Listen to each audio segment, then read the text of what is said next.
ငရုတ်သီးဈေးကျတဲ့အချိန်သိမ်းထားပြီးဈေးတက်မှရောင်းကျင်တယ်ဒါပေမဲ့သိမ်းနည်းမသိရင်ပုတ်သွားတတ်တယ်ဒီနေ့ငရုတ်သီးကို6လကြာရှည်ခံအောင်သိမ်းစီးနည်းအဆင့်ဆင့်ကိုပြောပြပေးမယ်ငရုတ်သီးကိုရေရှည်သိမ်းစီးဖို့အဓိကနီလန်းကအချောက်ခံသိမ်းစီးခြင်းမှာအဆင့်ဆင့်လုပ်နည်းကိုပြောပြပါမယ်အဆင့်1ငရုတ်သီးရွေးချယ်ခြင်းအယောင်ရင့်ပြီးအနာမပါတဲ့ငရုတ်သီးတွေကိုရွေးပါအစိမ်းရောင်ငရုတ်သီးကအချောက်ခံရဲ့အယောင်မကောင်းပါဘူး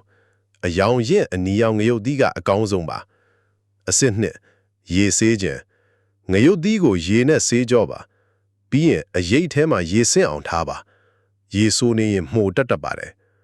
အဆင့်3အချောက်ခံခြင်းငရုတ်သီးတွေကိုဝါပြားဒါမှမဟုတ်တန့်ရှင်းတဲ့အထည်ပေါ်မှာတလွှာတဲ့ခင်ပါနေရောင်ဓာတ်ရိုက်မကြပါနဲ့အရိပ်ထဲမှာလေးဝင်လေထွက်ကောင်းတဲ့နေရာမှာထားပါနေပူတဲ့6ရင်အယောင်မှိန်ပြီးအရသာပြတ်ပါတယ်တပတ်ကနေ2ပတ်အကြာမှာငရုတ်သီးတွေကြွတ်ဖြစ်လာပါလိမ့်မယ်အဆင့်4တိုးလှောင်ခြင်းငရုတ်သီး6တွေကိုလေလုံနဲ့ဖမ်းဘူးဒါမှမဟုတ်ပလတ်စတစ်အိတ်ထဲမှာထည့်ပါအဆိုးဓာတ်မဝင်အောင်ဆန်အနှဲငယ်ဒါမှမဟုတ်ဆီလီကာဂျယ်ထည့်ပေးပါအေးမှောင်6တွေ့တဲ့နေရာမှာသိမ်းပါဒီနည်းနဲ့သိမ်းရင်ငရုတ်သီးက6လကနေ1နှစ်အထိခံပါတယ်အကြံပြုချက်တစ်ခုပြောမယ်ငရုတ်သီး6ကိုရောင်းချင်ရင်ကြိတ်ခွဲပြီးငရုတ်မှုန့်လုပ်လို့ရပါတယ်ငရုတ်မှုန့်ကဈေးပိုကောင်းပြီးသိမ်းရတယ်လွယ်ပါတယ်နောက်ထပ်အကြံပြု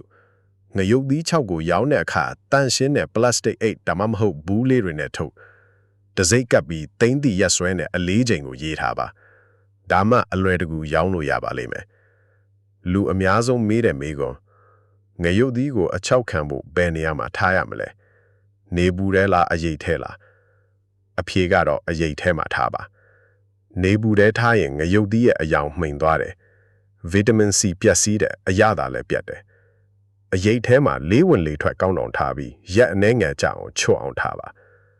နောက်ထပ်မေးတဲ့မေးခွန်းငရုတ်သီး6ကိုရေခဲသက်တာထဲထည့်လို့ရလားအဖြေကရပါတယ်